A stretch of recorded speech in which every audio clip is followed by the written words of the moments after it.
الحمدللہ رب العالمین والصلاة والسلام علی رسولہ الکریم بسم اللہ الرحمن الرحیم۔ محترم امیر حلقہ جناب عبداللہ جاوید صاحب، رفقاء کرام، خواتین و حضرات، ہماری پالیسی اور پروگرام میں اس بات کا تذکرہ کیا گیا ہے کہ جماعت اسلامی ہند اسلام کو ایک متبادل طرز حیات کے طور پر پیش کرے گی۔ اسلام متبادل طرز حیات یہی اس وقت کے تبادلہ خیال کا موضوع ہے۔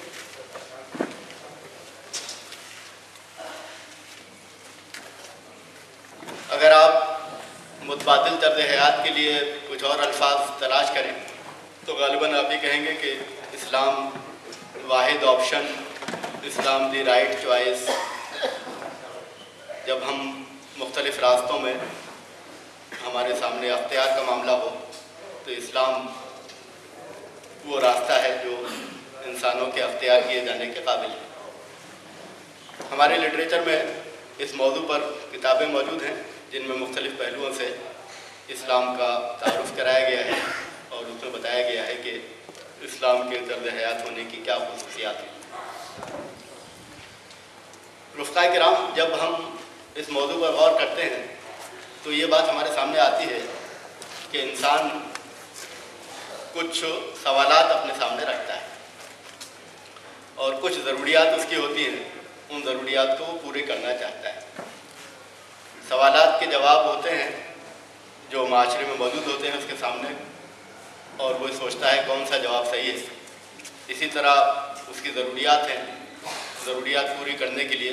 مختلف راستے سامنے آتے ہیں اور وہ سوچتا ہے کون سا راستہ صحیح ہے۔ تو اس موضوع سے ہماری مراد یہ ہے کہ جو انسان کے سوالات ہیں ان کا صحیح جواب اسلام ہے۔ انسان کی جو ضروریات ہیں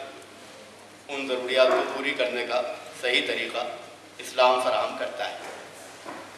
یہ گویا اسلام کے متبادل طرز حیات ہونے کے معنی ہے۔ لیکن جب ہم اپنے ساتھیوں کے سامنے، مسلمانوں کے سامنے، اہل وطن کے سامنے اسلام کے طرز حیات ہونے کا تعارف کرائیں تو ہمیں تفصیل کے ساتھ ان سوالوں کا ذکر بھی کرنا ہوگا جن کا جواب اسلام نے دیا ہے، اور اسی طرح انسان کی ضروریات کا ذکر بھی کرنا ہوگا جن ضروریات کو پورا کرنے کا صحیح طریقہ اسلام فراہم کرتا ہے۔ اگر ہم اسلام کے علاوہ اور جو باتیں ہمارے معاشرے میں پیش کی جاتی ہیں ان کا جائزہ لیں تو وہ دو طرح کی ہیں۔ ایک تو مذہب ہیں جو انسان کے سامنے آتے ہیں، انسان کی توجہ اپنی طرف کھینچتے ہیں، اور مذاہب کے علاوہ دوسری چیز نظریات ہیں، آئیڈیالوجیز ہیں، فلسفے ہیں جو مختلف مفکرین نے پیش کیے ہیں اور وہ بھی انسانوں کو اپنی طرف بلاتے ہیں۔ اسلام کا اگر صحیح تعارف کرانے کی کوشش کی جائے تو اسلام کے لیے لفظ مذہب کافی نہیں ہے۔ لفظ مذہب اسلام کی پوری ترجمانی نہیں کرتا۔ اسی طرح اسلام کے لیے نظریہ، فلسفہ، آئیڈیالوجی یہ الفاظ بھی ناکافی ہیں۔ اسلام یہ سب ہے، اسلام مذہب بھی ہے، اسلام فلسفہ بھی ہے، اسلام نظریہ بھی ہے، اسلام آئیڈیالوجی بھی ہے، اسلام نظام بھی ہے، مگر یہ سب الفاظ حقیقت کے کسی نہ کسی ایک پہلو کو بتاتے ہیں۔ جب ہم مجموعی طور پہ کہنا چاہتے ہیں تو اسلام کے لیے صحیح لفظ دین ہے۔ اسلام دین ہے جس میں یہ سارے پہلو آتے ہیں، مگر اسلام کے علاوہ جو کچھ ہمیں نظر آتا ہے دنیا میں وہ سب کسی نہ کسی پہلو سے محدود ہوتا ہے۔ کوئی صرف مذہب ہوتا ہے، کوئی صرف سیاسی نظام ہوتا ہے، کوئی صرف فلسفہ ہوتا ہے، کوئی صرف ایک آئیڈیالوجی ہوتی ہے جو سامنے آتی ہے۔ کسی نہ کسی پہلو سے ان سب کے اندر کچھ نہ کچھ لمیٹیشن، کچھ نہ کچھ محدودیت ہمیں نظر آتی ہے۔ اسلام ایک مجموعی تصور، مجموعی طرز حیات کے طور پر ہمارے سامنے آتا ہے۔ انسان جب سوچتا ہے تو وہ اختیار اسے ہوتا ہے، آپشن اس کے پاس ہوتا ہے، اور یہی اس کے انسان ہونے کی بہت بڑی علامت ہے۔ اللہ تعالیٰ نے یہ بات واضح کر دی ہے کہ جو راستہ پیش کیا گیا ہے اس کا اختیار کرنے میں کوئی جبر نہیں ہے۔ لا اکراہ فی الدین، کوئی جبر نہیں ہے دین کے معاملے میں۔ جو شخص چاہے ایمان لائے، جو شخص چاہے کفر کا راستہ اختیار کرے، لیکن ان دونوں راستوں کا انجام یکساں نہیں ہے۔ انسان کی آزادی کی بنیاد پر یہ سوال پیدا ہوتا ہے کہ وہ کون سا راستہ اختیار کرے، اور اس سلسلے میں جو لوگ حق کے داعی ہیں، حق کی دعوت لے کر اٹھے ہیں، انہیں انسانوں کی خدمت کرنی ہے کہ وہ پوری بات، جو حق کی بات ہے، وہ انسانوں کے سامنے دلائل کے ساتھ پیش کریں، اس طرح پیش کریں کہ وہ بات ان کی سمجھ میں آ جائے۔ رفقائے کرام، آپ اب ان دونوں پہلوؤں سے جائزہ لیں، یعنی وہ سوالات کیا ہیں جو انسان پوچھتا ہے، جو اس کے ذہن میں اٹھتے ہیں اور جن کے جواب اسے ملتے ہیں، اور پھر وہ ضروریات کیا ہیں جن ضروریات کا وہ حل چاہتا ہے، جن ضروریات کو وہ پوری کرنا چاہتا ہے۔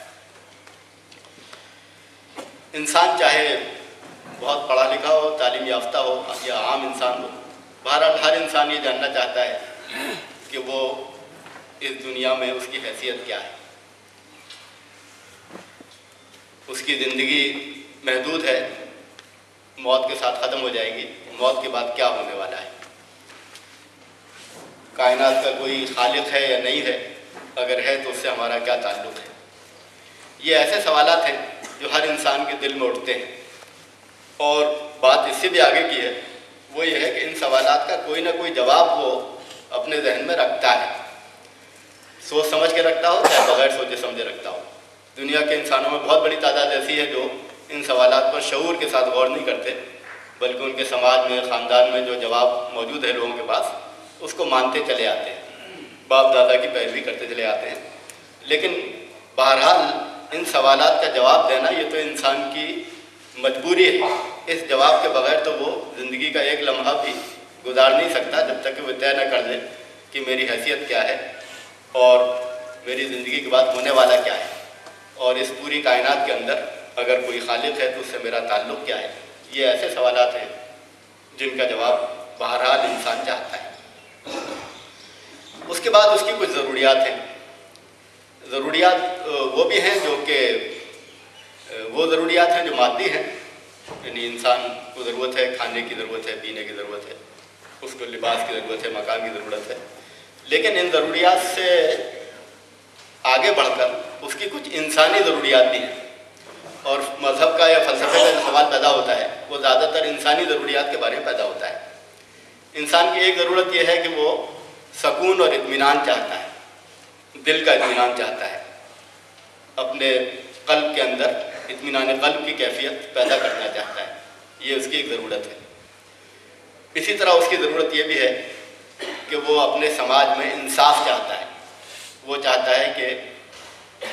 زیادتی نہ ہو، ظلم نہ ہو، سماج کے اندر انصاف ہو۔ اسی طرح وہ ترتیب اور نظم چاہتا ہے، وہ چاہتا ہے انتشار نہ ہو بلکہ اجتماعی زندگی نظم کے ساتھ گزرے۔ اسی طرح انسان کچھ اخلاقی قدریں بھی اپنے دل کے اندر رکھتا ہے، اور وہ چاہتا ہے کہ اس کے سماج میں بددیانتی نہ ہو، خیانت نہ ہو، لوگ اچھا برتاؤ کریں ایک دوسرے کے ساتھ۔ یہ انسان کی ضروریات ہیں۔ اور انسانوں میں اور چاہے جتنے بھی اختلافات ہوں، لیکن اس معاملے میں غالباً کوئی اختلاف نہیں ہے کہ ہر فرد کی یہ ضروریات ہیں، ہر فرد اس کا طلبگار ہے، دل کے اطمینان کا بھی طلبگار ہے، سماج میں انصاف کا بھی طلبگار ہے، امن و سکون کا بھی طلبگار ہے، اور اخلاقی قدروں کی کم از کم حیثیت کا بھی طلبگار ہے۔ اسی طرح وہ سوالات کے جواب بھی چاہتا ہے۔ رفقائے کرام، یہی دو چیزیں ہیں جن کا جواب مذہب اور فلسفے دیتے ہیں۔ فلسفے زیادہ تر دوسری قسم کی باتوں کے جواب دیتے ہیں، یعنی سماجی انصاف کیسے حاصل ہو، سماج کیسے درست ہو، اجتماعی نظام کیسے چلایا جائے، اور مذاہب عام طور پر پہلے قسم کے سوالات کا جواب دیتے ہیں، انسان کیا ہے، کائنات میں اس کی حیثیت کیا ہے، اس کی زندگی کا انجام کیا ہونے والا ہے۔ اور اطمینان قلب کی بات دونوں میں آتی ہے، ایک حد تک وہ فلسفے کا موضوع بھی ہے، ایک حد تک مذہب کا موضوع بھی ہے۔ تو یہ وہ جوابات ہیں جو ہمارے معاشرے میں ہم کو نظر آتے ہیں، اور جب ہم یہ کہتے ہیں کہ اسلام ہی ان سوالات کا صحیح جواب ہے اور اسلام ہی ان ضروریات کا صحیح حل ہے، تو یہ بات ہم کو سمجھنی بھی ہوگی تفصیل کے ساتھ، اور سمجھانی بھی ہوگی تفصیل کے ساتھ ان سارے انسانوں کو جن تک ہم حق بات پہنچانا چاہتے ہیں، مسلمانوں کو بھی اور اہل وطن کو بھی۔ اسلام نے جو بات پیش کی ہے اس بات کی تشریح کرنا، اس بات کو تفصیل کے ساتھ سمجھنا، یہ ہر دور کے اہل ایمان کی ذمہ داری رہی ہے۔ جو ہدایت ہمیں اصولی طور پر دی گئی ہے، ادعو الی سبیل ربک بالحکمۃ والموعظۃ الحسنۃ وجادلھم باللتی ہی احسن، یعنی اپنے رب کے راستے کی طرف بلاؤ حکمت کے ساتھ، اچھی نصیحت کے ساتھ، اور اس انداز سے بحث کرو جو سب سے اچھا انداز ہو۔ تو یہ اصولی ہدایت ہے، لیکن اس اصولی ہدایت کی تفصیل مرتب کرنا یہ ہر زمانے میں اہل ایمان کا کام ہے۔ کبھی کبھی ہم یہ سوچتے ہیں کہ اللہ تعالیٰ نے جب ہدایت دے دی ہے تو ہماری عقل کا کام ختم ہو گیا ہے، مگر ایسا نہیں ہے۔ اللہ تعالیٰ نے جو ہدایت دی ہے وہ تو ہماری عقل کی تربیت کرتی ہے، مگر اس کے بعد اس تربیت یافتہ عقل سے کام لینا مقصود ہے۔ اللہ تعالیٰ کا منشا یہ نہیں ہے کہ اہل ایمان اپنی عقل کو معطل کریں، بلکہ اس کا منشا یہ ہے کہ وہ اپنی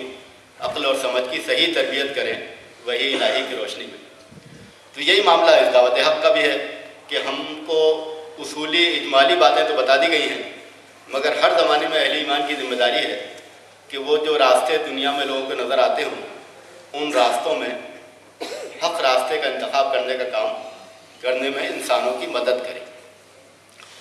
تو سوالات کا جہاں تک تعلق ہے اس میں اسلام کا جواب توحید ہے۔ سوال یہ ہے، اس کے کئی گوشے ہیں مگر سارے گوشوں کا مجموعی جواب توحید ہے۔ گوشے یہ ہیں کہ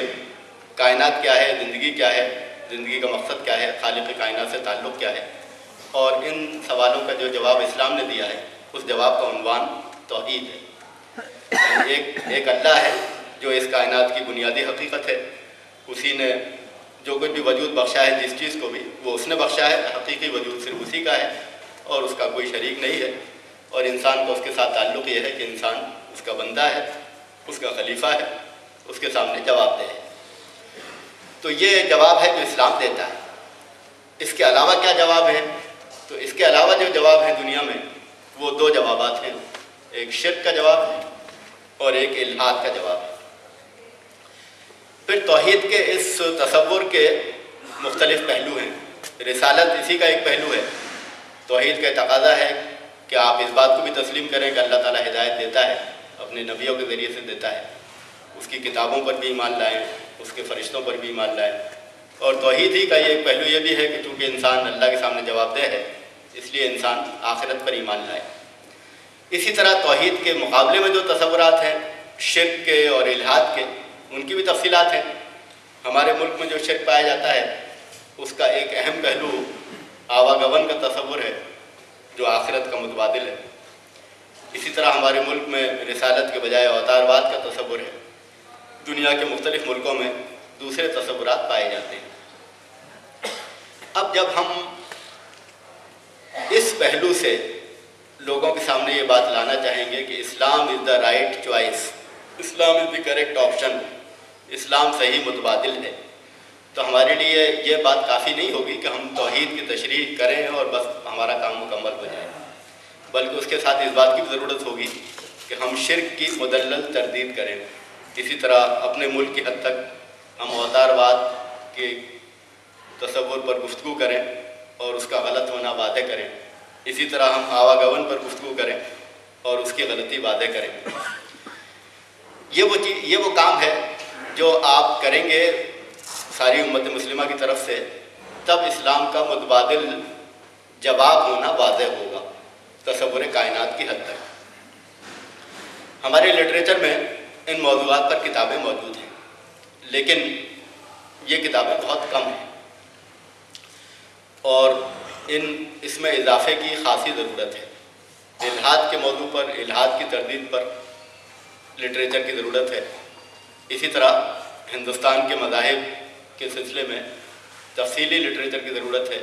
جو ان پر تنقید کرے اور ان کی صحیح حقیقت کو واضح کرے، اور اسی طرح اس بات کی بھی ضرورت ہے کہ اوتارواد پر گفتگو کی جائے، آواگون پر گفتگو کی جائے، اور اس سلسلے میں علمی کتابیں بھی سامنے آئیں اور پاپولر کتابیں یعنی جو عوامی سطح پر لکھی گئی ہوں وہ کتابیں بھی سامنے آئیں۔ رفقائے کرام، آپ نے اور اسی پروگرام میں یہ بات ملاحظہ فرمائی ہے کہ جماعت اسلامی کے سامنے لٹریچر کی تیاری کا جو منصوبہ ہے اس میں ایک کام یہ بھی شامل ہے کہ ہم عربی اور انگریزی زبان میں جو مفید کتابیں موجود ہیں ان کتابوں کا اردو میں ترجمہ کریں. اسی طرح اردو میں جو کتابیں موجود ہیں ان کا ترجمہ علاقائی زبانوں میں کیا جائے. اور اس طرح کی تجویز کا منشا یہ ہے کہ یہ کام لٹریچر کی تیاری کا جو آج سے 50 سال قبل ہمارے کچھ بزرگوں نے کیا تھا اور اس کے بعد دوسرے مرحلے میں ہمارے مختلف اداروں نے یہ کام انجام دیا، مگر اب جس پیمانے پر آپ کو لٹریچر کی اور کتابوں کی ضرورت ہے اس میں ہمیں پوری دنیا کی اسلامی تحریکات سے، پوری دنیا کے مسلمان علماء اور دانشوروں کی تصنیفات سے اور خود اپنے ساتھیوں کی کوششوں سے بھی فائدہ اٹھانا چاہیے. تو اس گزارش کا منشا یہ ہے کہ گرچہ یہ ذمہ داری ان لوگوں کی ہے جو علمی ادارے چلا رہے ہیں کہ وہ ان موضوعات پر لٹریچر تیار کریں، لیکن ہمارے رفقا میں سے بھی جو لوگ یہ کام کر سکتے ہوں انہیں یہ کام ضرور کرنا چاہیے کہ وہ توحید پر، الہاد پر، شرک پر، آواگمن پر، رسالت پر، اوتارواد پر تحریریں تیار کریں، چاہے وہ علاقائی زبانوں میں ہوں اور ان کے ترجمے بعد میں اردو میں، انگریزی میں اور دوسری زبانوں میں ہو جائیں. اسی طرح آپ یہ بات بھی جانتے ہیں کہ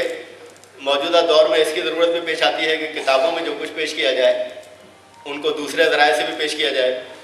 اس کو CD کی شکل میں بھی پیش کیا جائے، اس کو ای بک کی شکل میں بھی لایا جائے اور اس کے پیشکش کے دوسرے طریقے بھی اختیار کیے جائیں. تو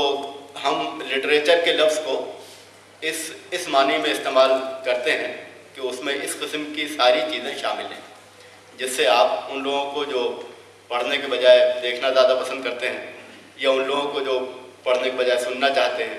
یا بے پڑھے لکھے لوگوں کو، ان سب لوگوں کے سامنے بھی ہم یہ بات رکھ سکیں. یہ وہ سوالات ہیں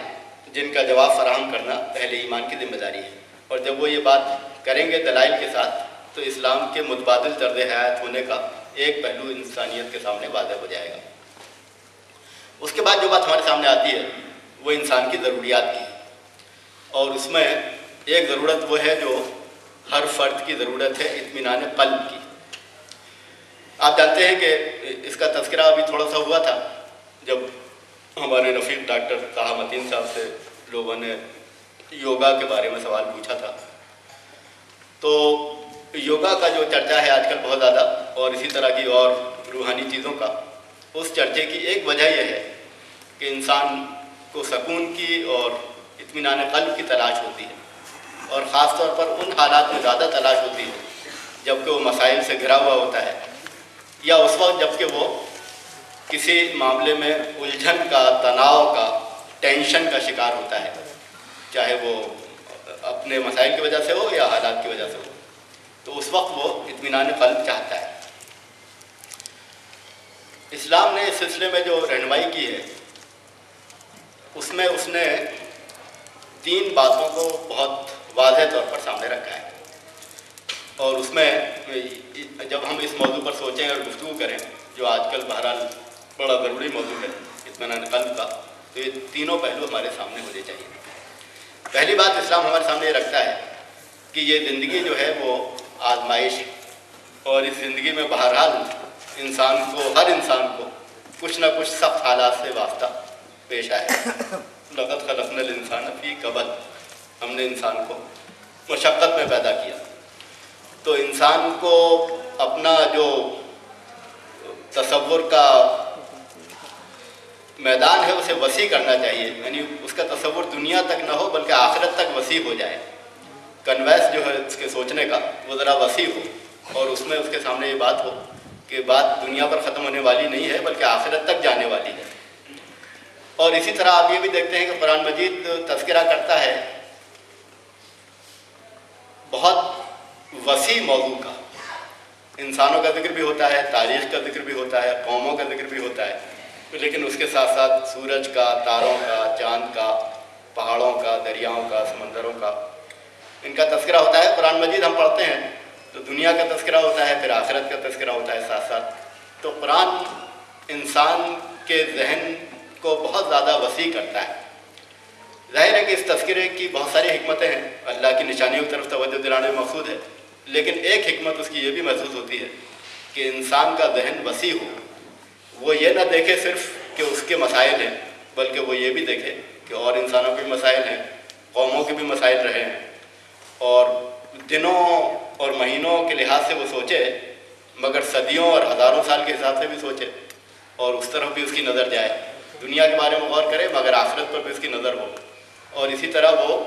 اپنے محدود وسائل کو دیکھے لیکن اس لامحدود کائنات کو بھی دیکھے۔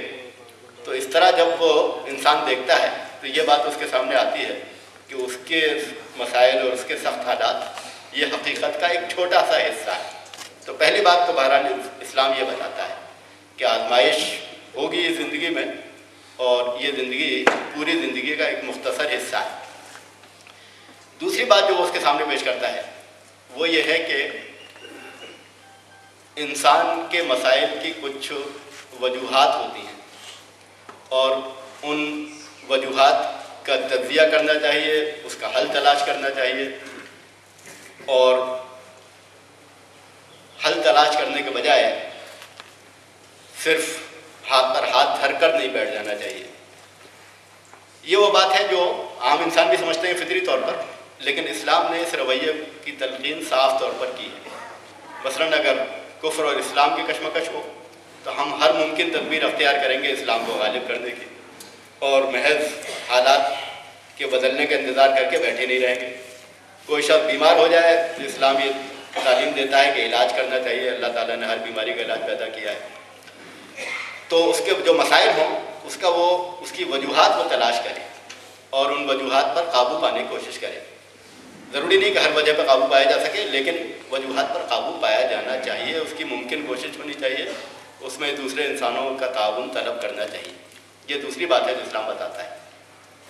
پھر تیسری بات وہ یہ بتاتا ہے کہ انسان اللہ پہ بھروسہ کرے، اس کا ذکر کرے، اس کے ذکر سے دلوں کو اطمینان حاصل ہوتا ہے،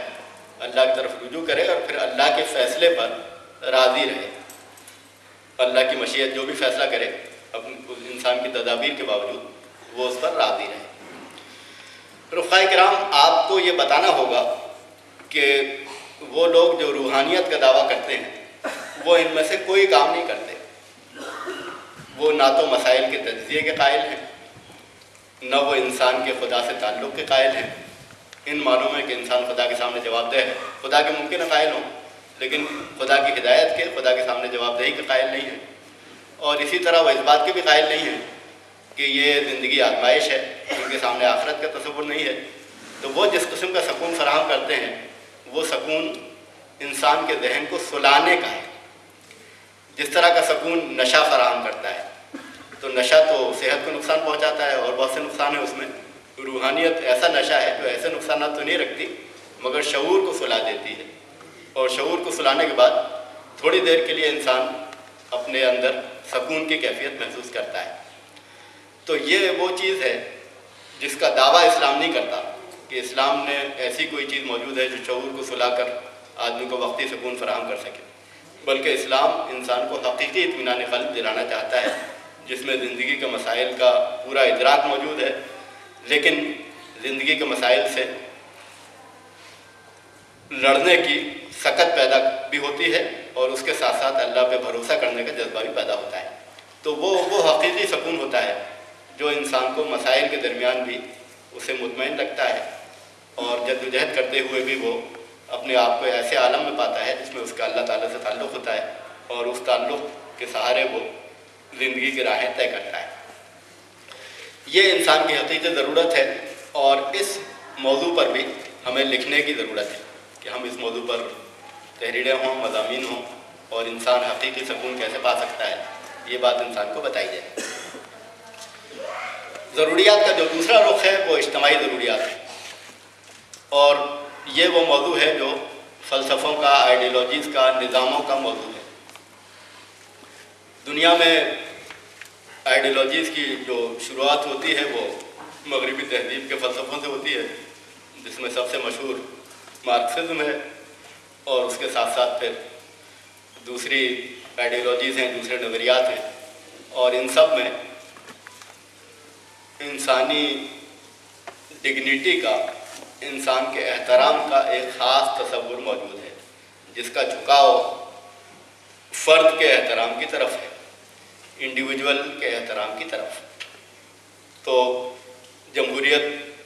کے تصورات جو ابھرے اور اس کی بنیاد پر نظام بنائے گئے، اور اس کے ساتھ پھر دوسرے جو نظریات سامنے آئے، خاص طور پر سرمایہ داری کا نظام، ان سب میں ہمیں یہ بات ملتی ہے، فرد کی آزادی پر غیر معمولی زور۔ وہ جو چیز ہے وہ جب آگے بڑھتی ہے تو وہ اس ابتدائی چیز کے خلاف بھی ہو جاتی ہے، اس لیے کہ سرمایہ دارانہ نظام جب عمل کی دنیا میں آیا تو اس نے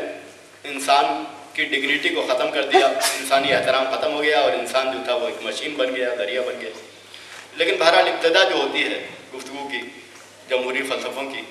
وہ انسان کے احترام کے تصور سے ہوتی ہے، ہیومن ڈگنیٹی سے ہوتی ہے، اور اس کے بعد پھر اس میں فرد کی آزادی پر غیر معمولی اصرار کیا گیا ہے۔ اس سلسلے میں اسلام کا نقطہ نظر کیا ہے، یہ بات ہمارے سامنے واضح ہونی چاہیے، تاکہ ہم یہ کہہ سکیں کہ ان آئیڈیالوجیز کے سلسلے میں ہم کیا رویہ اختیار کرتے ہیں۔ ان آئیڈیالوجیز کا ایک تصور کائنات بھی ہے، اس کا تذکرہ کرنے کی ضرورت نہیں ہے، اس سے آپ واقف ہیں کہ ان سب آئیڈیالوجیز کے ساتھ الحاد کا تصور وابستہ ہے، جس کی ہم واضح طور پر تردید کرتے ہیں۔ لیکن اگر آپ اس کو چھوڑ دیں اور صرف اجتماعی پہلو کو لیں تو اجتماعی پہلو کی حد تک ان تصورات نے انسانی ڈگنیٹی کا، انسانی احترام کا تصور پیش کیا ہے۔ اس میں ہمیں ایک بات سے اتفاق ہے اور ایک بات سے اختلاف ہے۔ اس بات سے ہمیں اتفاق ہے کہ انسان محترم ہے، لقد کرمنا بنی آدم، یہ بات اللہ تعالیٰ نے کہی ہے، اور انسان محترم ہے بحیثیت اللہ کے بندے کے اور بحیثیت اللہ کے خلیفہ کے، اور اس احترام میں سارے انسان شریک ہیں، سارے انسانوں کا بحیثیت انسان احترام کیا جائے گا، جس میں یہ بات شامل ہے کہ ان کے کچھ انسانی حقوق ہوں گے، اور وہ حقوق ہر حال میں قائم رہیں گے، چاہے ان سے ہماری جنگ ہو یا صلح ہو، اور یہ بات سارے انسانوں کے لیے بلا کسی امتیاز کے، رنگ، نسل، علاقے، زبان کے سارے انسانوں کو یہ انسانی احترام حاصل ہے۔ تو اس بات میں ہمارا اتفاق ہے، اور جس بات میں ہمارا اختلاف ہے وہ یہ ہے کہ اس انسانی احترام کو جن قوانین کے ذریعے سے عملاً دنیا میں نافذ کیا جائے گا وہ اللہ کی حدود کے پابند ہوں گے۔ اس کے معنی یہ ہے کہ فرد کی جو بھی آزادی ہوگی وہ اللہ کی حدود کے اندر ہوگی، اور اسی طرح اجتماعیت اور فرد کا جو تعلق ہوگا، اجتماعیت کو جو اختیار ہوگا فرد پر، یا فرد کو جو اختیار ہوگا اجتماعیت پر، وہ بھی اللہ کی حدود کا پابند ہوگا۔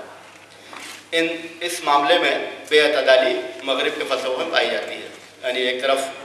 فرد کی آزادی پر بہت زیادہ اصرار ہے، اور دوسری طرف مارکسزم میں اس کا رد عمل سامنے آیا ہے، جس میں اجتماعیت کو یعنی اسٹیٹ کو بہت زیادہ اختیارات دے دیے گئے ہیں، جس میں فرد بالکل معطل ہو کر رہ گیا ہے۔ تو دوسری چیز یعنی جس میں گویا ہمارا ان فلسفوں سے اختلاف ہے وہ یہ ہے کہ ہم فرد کے دائرۂ عمل کو اور اجتماعیت کے دائرۂ عمل کو دونوں کو اللہ کی حدود کا پابند کرنا چاہتے ہیں، اور جب وہ یہ اللہ کی حدود کا پابند ہو جاتے ہیں تو پھر وہ اجتماعی زندگی پیدا ہوتی ہے جس میں فرد اور سوسائٹی کے درمیان توازن ہوتا ہے۔ رفقائے کرام، انسانی ڈگنیٹی تو فلسفے کی بات ہے جس کا عمل پر اثر پڑتا ہے، یعنی لوگ یہاں سے سوچنا شروع کرتے ہیں کہ انسان قابل احترام ہے، اور اس کے بعد اجتماعی زندگی کا ایک طریقہ بناتے ہیں۔ اسلام اس مقصد سے اتفاق کرتا ہے اور اس کے لیے اپنا طریقہ تجویز کرتا ہے جو شریعت کی تفصیلات کے اندر موجود ہے،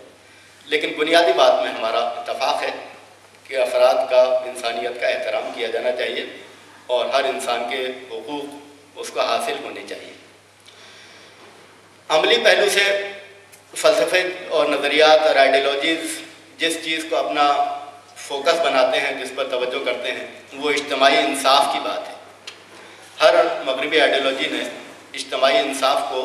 اپنے گول کے طور پر، اپنے مقصد کے طور پر پیش کیا ہے، اور اجتماعی انصاف کے سلسلے میں سب سے زیادہ جس آئیڈیالوجی نے اپنے عملی پلان سے انسانوں کو متاثر کیا وہ مارکسزم کی آئیڈیالوجی تھی۔ یہاں بھی ہمیں ایک پہلو سے اتفاق اور دوسرے پہلو سے اختلاف ہے۔ جس پہلو سے ہمارا اتفاق ہے وہ یہ ہے کہ ہم انصاف کے تصور سے اتفاق رکھتے ہیں اور اسے اجتماعی انصاف تک محدود نہیں کرتے، بلکہ اسے عدل کے پورے تصور کے سیاق میں، کنٹیکس میں دیکھتے ہیں۔ یعنی عدل کا تصور جو ہے وہ انسان کا اپنے ساتھ انصاف بھی ہے اور اس میں اجتماعی انصاف بھی شامل ہے۔ لیکن بہرحال اجتماعی انصاف کے تصور سے، مقصد سے ہمیں اتفاق ہے، اور جس چیز سے ہمارا اختلاف ہے وہ جذبہ انتقام ہے جو ظالم طبقات کے خلاف پیدا ہوتا ہے۔ ہندوستان کی دلت تحریک ہو یا امریکہ میں بلیکس کی تحریکیں ہوں یا مختلف ممالک میں مظلومین کی کوششیں ہوں اور خود مارکسزم ہو، ان سب کے اندر جذبہ انتقام موجود ہے جو ان ظالموں سے انتقام لینا چاہتا ہے جنہوں نے تاریخ کے اندر مظلوم طبقات پر طرح طرح کے مظالم کیے۔ یہ وہ بات ہے جس میں اسلام اختلاف کرتا ہے۔ اسلام کا کہنا یہ ہے تم زیادتی کا جواب دے سکتے ہو زیادتی سے، مگر اتنی ہی جتنی زیادتی کی گئی تھی۔ فرد کو بھی یہ تعلیم ہے، اجتماعیت کو بھی یہ تعلیم ہے، ریاست کو بھی یہی تعلیم ہے۔ یہی معاملہ اجتماعی تحریکات کا بھی ہے۔ تو اسلام خطاب کرتا ہے تمام انسانوں سے، چاہے وہ ظالم ہوں چاہے وہ مظلوم ہوں، اور ان سب انسانوں کو اس نقطۂ اعتدال پر لانا چاہتا ہے، اس توازن پر لانا چاہتا ہے جو اجتماعی انصاف کی ضمانت ہے۔ آپ جانتے ہیں کہ موسیٰ علیہ السلام نے فرعون سے بھی بات کی، اور اللہ تعالیٰ نے اس سلسلے میں جو ہدایت دی تھی وہ یہ تھی کہ فرعون کے پاس جاؤ اور اس سے نرمی کے ساتھ بات کرو۔ ممکن ہے وہ اس پر آمادہ ہو جائے کہ اپنی اصلاح کرے، اور اس سے کہو بھی یہی بات کہ کیا تم یہ چاہتے ہو کہ تمہارا تزکیہ ہو، تمہاری بھی شخصیت کا ارتقا ہو، تم بھی اللہ کی بندگی اختیار کر کے ایک اچھے انسان بن سکو۔ تو فرعون جیسے شخص سے بھی نا امیدی ظاہر نہیں کی گئی، بلکہ اس کو بھی اسی طرح دعوت حق کا مخاطب بنایا گیا جس طرح دوسرے انسانوں کو بنایا گیا، جس طرح بنی اسرائیل کی اصلاح کی گئی، جس طرح مظلومین کو خطاب کیا گیا، اسی طرح اس وقت کے سب سے بڑے ظالم کو بھی خطاب کیا گیا۔ تو بہرحال موجودہ دور کی آئیڈیالوجی سے جس بات میں ہمارا اختلاف ہے وہ یہ ہے کہ ہم سارے انسانوں کو دعوت حق کا مخاطب سمجھتے ہیں اور سارے انسانوں کے لیے اس امکان کو تسلیم کرتے ہیں کہ ان کی اصلاح ہو سکتی ہے۔ ان کے ظالم طبقے سے تعلق نے ان کی اصلاح کے امکانات کو ختم نہیں کر دیا ہے۔ تو یہ وہ بات ہے جو اسلام کے ایک معتدل دین ہونے کی علامت بھی ہے، اس کا امتیاز بھی ہے، اور جس چیز میں ہمارا اتفاق ہے وہ اجتماعی انصاف کا قیام ہے جو مکمل انصاف کے سیاق کے اندر ہے۔ رفقائے کرام، ایک اور بات جو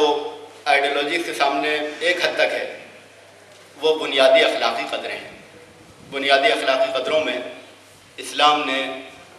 اپنے تصور کے بعد توحید کے معروف کی اصطلاح پیش کی ہے۔ وہ اچھی باتیں، وہ اخلاقی قدریں جن سے انسان واقف ہیں وہ سب معروف ہیں، جو انسان کے لیے اجنبی ہیں، جن سے انسان کی فطرت گریز کرتی ہے، وہ سب منکر ہیں۔ اور اجتماعی زندگی میں قیام عدل کے بعد جو چیز ہم چاہتے ہیں وہ یہ ہے کہ معروفات قائم ہوں، منکرات مٹ جائیں، اور یہ وہ بات ہے جو ہم انسانوں کے ساتھ شیئر کرتے ہیں، جس میں انسانیت ہماری شریک ہے۔ جب لوگ اس سلسلے میں بھٹکنے لگیں، منکر کو معروف کہنے لگیں، معروف کو منکر کہنے لگیں، تو انہیں یاد دلانا ہمارا کام ہے، لیکن اس یقین کے ساتھ کہ چاہے وہ کتنے بھی بھٹک جائیں، فطرت انسانی کے اندر یہ صلاحیت باقی رہتی ہے کہ اپنی فطرت کی طرف واپس پلٹ آئے۔ رفقائے کرام، مذاہب کا جائزہ لینے میں اور انہوں نے جو کچھ باتیں پیش کی ہیں اس کو سامنے رکھنے میں ہمیں ان کے عقائد کی بہت صاف طور پر تردید کرنی ہوگی۔ اس میں کوئی مڈل گراؤنڈ یعنی کوئی بیچ کا راستہ نہیں ہے۔ شرک مکمل طور پر قابل رد ہے، اس میں کسی سمجھوتے کا سوال نہیں پیدا ہوتا۔ لیکن انسانوں کی آئیڈیالوجیز نے جو کچھ پیش کیا ہے اس میں مقاصد کے اعتبار سے ان کی بہت سی باتیں صحیح ہیں، ان صحیح باتوں کو ہمیں صحیح ماننا ہوگا۔ مثلاً انسانی احترام کی بات صحیح ہے، انسانی حقوق کی بات صحیح ہے، اجتماعی انصاف کی بات صحیح ہے۔ اس میں ہمارا اختلاف جس پہلو سے ہے وہ یہ ہے کہ ہم ان سب کو حدود کا پابند بنانا چاہتے ہیں اور اسی کے ساتھ ان سب کے لیے شریعت الہی کا راستہ تجویز کرتے ہیں، اور ان سب کی بنیاد اسلام کے تصور توحید کو بنانا چاہتے ہیں۔ تو ہم جب انسانوں کے ساتھ ان موضوعات پر گفتگو کریں گے تو یہ بات بھی ہمارے سامنے رہے گی کہ انسانوں نے جو کچھ اپنے تجربات سے سیکھا ہے وہ تجربات ہمارے بھی تجربات ہیں، ان تجربات سے ہم بھی فائدہ اٹھا سکتے ہیں، اور ان تجربات کی بنیاد پر جو کچھ طریقے تجویز کیے جاتے ہیں، جب تک وہ اسلام میں ان کی گنجائش ہو وہ سارے طریقے بھی ہم اختیار کر سکتے ہیں۔ تو اس میں ہماری حیثیت ان کے ساتھ بات چیت کی ہے، جس میں ہم انہیں بنیاد توحید کی طرف بلائیں گے، اور تفصیلات میں کچھ باتوں سے اتفاق ہوگا، کچھ باتوں سے اختلاف ہوگا۔ اور اس موضوع پر نسبتاً جماعت کی لٹریچر میں زیادہ ہمارے پاس کتابیں موجود ہیں اجتماعی نظاموں کے بارے میں، اور اس میں ہم خاصا کام اپنے موجودہ لٹریچر سے کر سکتے ہیں، لیکن اس کے باوجود اس میں نئی تصنیفات کی ضرورت باقی ہے۔ رفقائے کرام، اس موضوع پر آخر میں آپ سے پھر یہ درخواست ہے کہ جو کچھ تعاون ہمارے رفقا اس میں کر سکتے ہوں ان مختلف پہلوؤں پر، جو انفرادی بھی ہیں، اجتماعی بھی ہیں، مذہبی بھی ہیں، نظریاتی بھی ہیں، ان سب پہلوؤں پر جو لٹریچر فراہم کرنے میں تعاون کیا جا سکتا ہو وہ ہمارے ہر فرد کو کرنا چاہیے، اور اس سے انشاءاللہ پورے ملک کے احباب فائدہ اٹھائیں گے۔ وآخر دعوانا الحمدللہ۔